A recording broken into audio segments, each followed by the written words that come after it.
नमस्कार दोस्तों, स्वागत है आप सभी का आपके अपने यूट्यूब चैनल अमन प्रेजिकेज में। जैसा कि फ्रेंड्स, आज है आपका 30 अप्रैल और 30 अप्रैल को आपका आर्मी अग्निवीर का एग्जाम था, जो कि सेकंड शिफ्ट का एग्जाम समाप्त हो गया है। सेकंड शिफ्ट में आपके जीके जी सोशल से क्या प्रश्न पूछे गए थे, उन सभी प्रश्नों के साथ मैं उपस्थित हो गया। उन सभी प्रश्नों को देखेंगे, साथ में उनसे जुड़े कुछ इंपॉर्टेंट एक्स्ट्रा फैक्ट्स को भी देखते चलेंगे।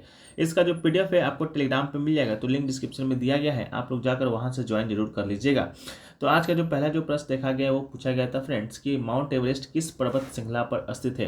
तो माउंट एवरेस्ट की बात करेंगे तो इसका राइट आंसर आपका हिमालय पर्वत हो जाएगा। ठीक है, एवरेस्ट पर्वत तथा चीनी लोग इसे क्या कहते हैं, तो क्यूमो लंगमा कहते हैं। ये दुनिया का सबसे ऊंचा पर्वत शिखर है, जिसकी ऊंचाई की अगर बात किया जाए तो 8,848.86 मीटर है। ठीक है, इसके अलावा ये हिमालय का हिस्सा है और पहले इसे एक्सवी के नाम से जाना जाता था। और माउंट एवरेस्ट की ऊंचाई उस समय 29,002 फीट या 8,840 मीटर मापी गई थी। ठीक है, इसको भी याद रखिएगा। ये हर साल या कहें तो कुछ समय बाद इसका जो लंबाई है, इसका जो ऊंचाई है, वो दोस्तों आपका बढ़ता ही जाता है। ठीक है, इसको भी ध्यान में रखिएगा। वीडियो में आगे बढ़ते हैं फ्रेंड्स, से पहले बात कर लेते हैं टेक्स्ट बुक पे चल रहे दे दनादन सेल के बारे में, जो कि 27 तारीख से शुरू हुआ था और आपको 30 अप्रैल तक चलना था, यानी कि आज लास्ट डेट है। इस सेल के दौरान अगर आप इनका टेक्स्ट बुक का पास प्रो लेते हैं तो आपको मात्र 307 में मिलने वाला है। वहीं पर ईयरली का पास लेते हैं तो मात्र आपको 219 में मिलेगा। पास और पास प्रो में अंतर सिर्फ इतना ही है कि पास प्रो लेते हैं तो आप एक मॉक को जितना मन उतना बार अटेम्प्ट कर सकते हैं। साथ में जो PYQ होता है किसी भी एग्जाम का, उसको भी मॉक के तौर पर दे सकते हैं, उसका PDF भी डाउनलोड कर पाते हैं। इसके अलावा APG कूपन कोड यूज कीजिएगा तो 10 की जगह 12% का एक्स्ट्रा ऑफ मिलेगा। और इस सेल का सबसे बड़ा जो खास बात है वह है कि आप प्रत्येक घंटे IPL का टिकट जीत सकते हैं, जो कि अपने आप में एक सुनहरा मौका है। ठीक है, साथ में अगर आपका सिलेक्शन हो जाता है तो आप इनसे फुल रिफंड भी ले पाते हैं। इसके अलावा टेक्स्ट बुक के ऊपर आपको बता दें कि SSC, बैंक, रेलवे, डिफेंस या आपके स्टेट लेवल का एग्जाम क्यों ना हो, सबसे टॉप पर जो एग्जाम होता है UPSC, उससे नीचे सबसे नीचे होता है ग्रुप D, उस सभी एग्जामों का मॉक टेस्ट मात्र आपको 307 में मिले। जिसका मन उसका आप लोग मॉक दीजिए।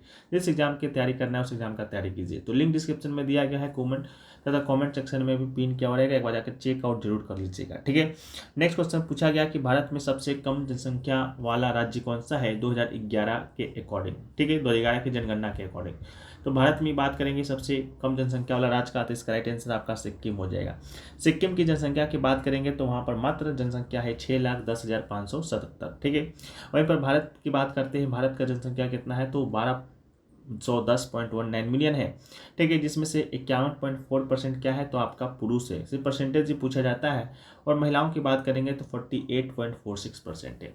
वहीं पर सबसे अधिक जनसंख्या वाला राज्य की अगर आपसे बात किया जाता तो इसका राइट आंसर आपका उत्तर प्रदेश होता, जिसकी जनसंख्या की बात करेंगे तो ब्राजील से भी अधिक जनसंख्या है उत्तर प्रदेश राज्य का। ठीक है, अगला है WHO का मुख्यालय कहाँ पर स्थित है। WHO की मुख्यालय की बात करेंगे यानी कि वर्ल्ड हेल्थ ऑर्गेनाइजेशन का, तो इसका राइट आंसर आपका जिनेवा हो जाएगा। जिनेवा की बात करते हैं तो जिनेवा कहाँ पर है तो स्विट्जरलैंड में है। ठीक है, इसके अलावा WHO की स्थापना की बात करते हैं तो 7 अप्रैल 1948 को इसकी स्थापना किया गया था। इसलिए आप लोग देखते भी होंगे कि प्रतिवर्ष 7 अप्रैल को हम लोग क्या बनाते हैं तो विश्व स्वास्थ्य दिवस बनाते हैं। ठीक है, तो इसको भी याद रखिएगा। टेड्रोस एडहानोम विश्व स्वास्थ्य संगठन के भी वर्तमान में महानिदेशक भी हैं। अगला है कि पूर्ण स्वराज का प्रस्ताव किस कांग्रेस अधिवेशन में पारित किया गया था। तो पूर्ण स्वराज की बात करेंगे तो इसका जो प्रस्ताव पारित किया गया था 1929 में किया गया था। 1929 में कौन सा अधिवेशन चल रहा था तो कांग्रेस का लाहौर अधिवेशन चल रहा था। ठीक है, तो इसको भी आप याद रखिएगा। इसके अलावा इसकी अध्यक्षता किसने किया था तो इसकी अध्यक्षता क्या था जवाहरलाल नेहरू ने। इसके अलावा 26 जनवरी 1930 को एक सार्वजनिक घोषणा की गई थी, एक दिन जिसे कांग्रेस पार्टी ने भारतीयों से स्वतंत्रता दिवस के रूप में मनाने का आग्रह किया था। इसी कारणवश है कि 26 जनवरी को हम लोग अभी गणतंत्र दिवस के तौर पर मनाते हैं। अगला है कि भारतीय संविधान के किस भाग में मौलिक अधिकारों का वर्णन किया गया है। मौलिक अधिकारों की बात करेंगे और भाग पूछा गया है तो राइट आंसर आपका भाग 3 हो जाएगा। अगर आपसे अनुच्छेद पूछा जाता तो राइट आंसर 12 से 35 होता। वर्तमान में आपका 6 मौलिक अधिकार है, लेकिन मूल रूप से 7 मौलिक अधिकार हुआ करते थे।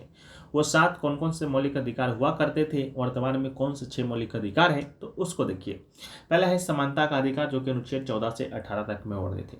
स्वतंत्रता का अधिकार है आपका अनुच्छेद 19 से 22 तक में वर्णित है। शोषण के विरुद्ध अधिकार की बात करेंगे तो अनुच्छेद 23 से 24 तक में वर्णित है। धर्म की स्वतंत्रता का अधिकार आपका अनुच्छेद 25 से 28 और सांस्कृतिक और शैक्षणिक अधिकार आपका 29 से 30 और संवैधानिक उपचारों का अधिकार अनुच्छेद 32 में है। लेकिन एक मौलिक अधिकार हुआ करता था संपत्ति का अधिकार अनुच्छेद 31 के अंतर्गत। इसको आपका डिसॉल्व कर दिया गया है, यानी कि मौलिक अधिकार से हटाकर इसे कानूनी अधिकार बना दिया गया है और इसे संविधान के 300 के क में रखा गया है। ये काम हुआ कब? तो ये काम हुआ आपका 1978 में। उसमें कौन सा संवैधानिक संशोधन हुआ था? तो 44वां हुआ था। ठीक है, इसको भी याद कीजिएगा। अगला है कि 2019 से पहले धारा 370 किस राज्य से संबंधित है? धारा 370 की बात करेंगे तो ये आपका जम्मू कश्मीर राज्य से संबंधित है। 5 अगस्त 2019 को मोदी सरकार ने जम्मू कश्मीर से अनुच्छेद 370 के प्रभाव को खत्म कर दिया था और साथ ही राज्य को कितने हिस्सों में बांटा था? 2 हिस्सों में। ठीक है, एक आपका जम्मू कश्मीर, दूसरा लद्दाख में बांट दिया था और दोनों को केंद्र शासित प्रदेश बना दिया था। हालांकि बाद में कहना है कि जम्मू कश्मीर को राज्य का दर्जा दिया जाएगा, लेकिन अभी वर्तमान परिस्थिति की बात करेंगे तो जम्मू कश्मीर भी केंद्र शासित प्रदेश ही है और लद्दाख भी आपका केंद्र शासित प्रदेश ही है। ठीक है, अगला है सिद्धार्थ गौतम से जुड़ा पवित्र वृक्ष कौन से जगह में स्थित है? सिद्धार्थ गौतम की बात जब हम लोग करते हैं तो हम लोग के मन में आना चाहिए बहुत गौतम बुद्ध। ठीक है, गौतम बुद्ध का ही बचपन का नाम सिद्धार्थ हुआ करता था। ये वृक्ष पूछा गया है तो इनसे संबंधित वृक्ष आपका कहाँ पर स्थित है? बोध गया में स्थित है, बोध वृक्ष। ठीक है, यहीं पर गौतम बुद्ध को ज्ञान की प्राप्ति हुआ था, जैसा कि आप लोग को मालूम होना चाहिए। ठीक है, इसके अलावा 531 ईसा पूर्व में भगवान बुद्ध को बोध ज्ञान का प्राप्त हुआ था। ठीक है, तो इसको भी याद रखिएगा। अगला है सुनील कुमार को अर्जुन पदक किस क्षेत्र में दिया गया है? तो अर्जुन पुरस्कार 2023 की बात करेंगे, टोटल 26 लोगों को दिया गया है। पहले भी हम लोगों ने चर्चा कर चुके हैं इसके बारे में, लेकिन सुनील कुमार के विषय में पूछा गया था तो राइट आंसर आपका कुश्ती हो जाएगा। अर्जुन पुरस्कार 2023 की बात करेंगे तो टोटल कितने लोगों को? 26 लोगों को। फर्स्ट हिट में पूछा गया था आपका मोहम्मद शमी जी के बारे में कि इनमें से किसे आपका अर्जुन पुरस्कार मिला है, तो मोहम्मद शमी आपका ऑप्शन में दिया गया था, जो कि राइट आंसर था। इसके अलावा श्री ओजस प्रवीण देवताले तीरंदाजी में दिया गया है। सुश्री अदिति गोपीचंद स्वामी को भी तीरंदाजी में दिया गया है। श्री शंकर एम को व्यायाम में दिया गया है। पारुल चौधरी को व्यायाम में दिया गया है। मोहम्मद हुसामुद्दीन को मुक्केबाजी में दिया गया है।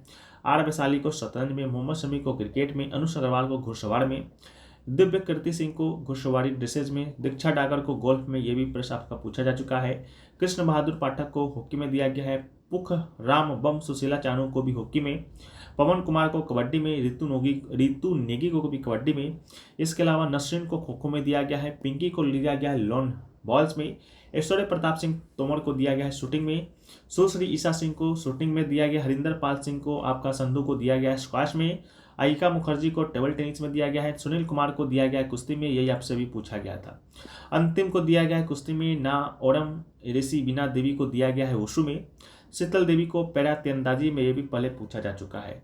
इलोरी अजय कुमार रेड्डी को दिया गया है ब्लाइंड क्रिकेट में और प्राची यादव को दिया गया है पैरा कैनोइंग में। ठीक है, इसको भी याद रखिएगा। अगला है कि पीएम नरेंद्र मोदी 2019 में किस निर्वाचित क्षेत्र में आम चुनाव यानी लोकसभा जीते हैं?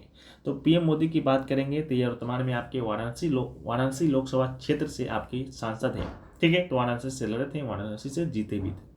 अगला है पूर्व नौसेना कमान का मुख्यालय कहाँ पर स्थित है? तो पूर्व नौसेना कमान का मुख्यालय की बात करेंगे तो राइट आंसर विशाखापट्टनम हो जाएगा। ठीक है, विशाखापट्टनम में है। नौसेना के पास 3 कमांड है, जिनमें से प्रत्येक एक flag officer commanding in chief के नियंत्रण में है। पश्चिमी नौसेना का मुख्यालय मुंबई में है। पूर्वी नौसेना का विशाखापट्टनम में है और दक्षिणी नौसेना का मुख्यालय आपका कोची में है। अगला है हिल स्टेशन शिमला किस राज्य से संबंधित है? हिल स्टेशन शिमला की बात करेंगे तो ये संबंधित है आपका हिमाचल प्रदेश से। शिमला की बात करते हैं तो हिमाचल प्रदेश की राजधानी है। ब्रिटिश शासन के दौरान पूर्व में ग्रीष्मकालीन राजधानी हुआ करती थी। शिमला शहर कई पहाड़ियों पर बना हुआ है और लकीरें जुड़ी हुई हैं। अगला है निम्नलिखित में से हरिवंश राय बच्चन की प्रसिद्ध पुस्तक कौन सी है? 4 ऑप्शन दिया गया था, उनमें से एक ऑप्शन था मधुशाला का, जो कि आपका बिल्कुल राइट आंसर था। मधुशाला की बात करते हैं the house of wine Hindi कवि लेखक हरिवंश राय बच्चन की 4 पंक्तियों रुबाई की 135 चौकड़ियों छंद की एक पुस्तक है। अगला है जंतुओं में उत्तक किसे बने होते हैं? जंतु में उत्तक की बात करेंगे तो रक्त यानी कि ब्लड से बने होते हैं, तो राइट आंसर आपका ब्लड हो जाएगा। अगला है सोडियम क्लोराइड का रासायनिक सूत्र क्या होता है? सोडियम क्लोराइड के रासायनिक सूत्र पूछा गया था, तो राइट आंसर आपका NaCl हो जाएगा। ठीक है, सोडियम क्लोराइड को हम लोग नमक के रूप में भी जानते हैं। इसके अलावा यह रासायनिक सूत्र NaCl होता है, ये एक आपका आयनिक यौगिक है। इसके अलावा सोडियम क्लोराइड आयनों का अनुपात अगर आपसे पूछा जाएगा तो 1:1 हो जाएगा। ठीक है, इसके अलावा जिसमें क्रमशः 22.99 और 35.45 ग्राम मोल द्रव्यमान होता है। इसके अलावा NaCl के 100 ग्राम में 39.3 ग्राम आपका Na होता है यानी कि सोडियम, और क्लोराइड की बात करेंगे तो 60.66 ग्राम होता है। ठीक है, अगला है वह है कि निम्न में से कौन सी गैस नहीं है, तो इसका राइट आंसर आपका पेट्रोल हो जाएगा, जो कि ऑप्शन में दिया गया था। अगला है गतिज ऊर्जा वो ऊर्जा है जो किसी वस्तु में डैश का कारक होती है, तो इसका राइट आंसर गति। किसका कारक होती है, तो गति का कारक होती है। अगला है कि किस प्रकार सरल अस्थायी उत्तक पौधे को यांत्रिक सहायता प्रदान करता है। यांत्रिक सहायता की जब हम लोग बात करते हैं तो इसका राइट आंसर आपका स्क्लेरेनकाइमा हो जाएगा। ठीक है, पौधे में बात करते हैं तो 3 प्रकार के उत्तक पाए जाते हैं। कितने प्रकार के? 3 प्रकार के सरल अस्थायी उत्तक 3 प्रकार के होते हैं, जो कि आपका एक पेरेनकाइमा, एक कोलेनकाइमा, एक आपका स्क्लेरेनकाइमा। ठीक है, पेरेनकाइमा के कार्य की बात करते हैं तो यांत्रिक मजबूती प्रदान करना, आधारीय पैकिंग करना, भोजन को एकत्र करना। इसके अलावा कभी कभी किसी पौधे में यह अवशिष्ट पदार्थ जैसे गोंद, टेनिन, रेजिन, क्रिस्टल आदि का संचय भी करते हैं।